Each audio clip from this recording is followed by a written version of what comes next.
and you can live like a legend అని కూడా తెలియజేస్తాను.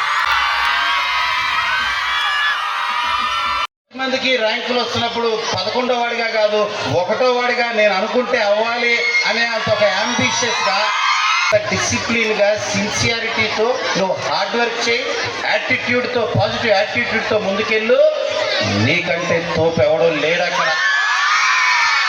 లోపలికి వస్తున్నప్పుడు మీ ఆనందం, మీ ఉత్సాహం, అదేవిధంగా మీరు చేస్తున్న అల్లరి అంతా చూస్తే నాకు అనిపించింది, మళ్ళీ భగవంతుడు నా ముందు ఉండే ఏం కోరిక కావాలి కోరుకు అన్నా, లేకపోతే ఇక్కడ టైం మిషన్ పెట్టి టైం మిషన్లోకి వెళ్ళి ఏం చేస్తావంటే ఈ అందరిలో ఒకరిగా, ఒక స్కూల్ పిల్లవాడిగా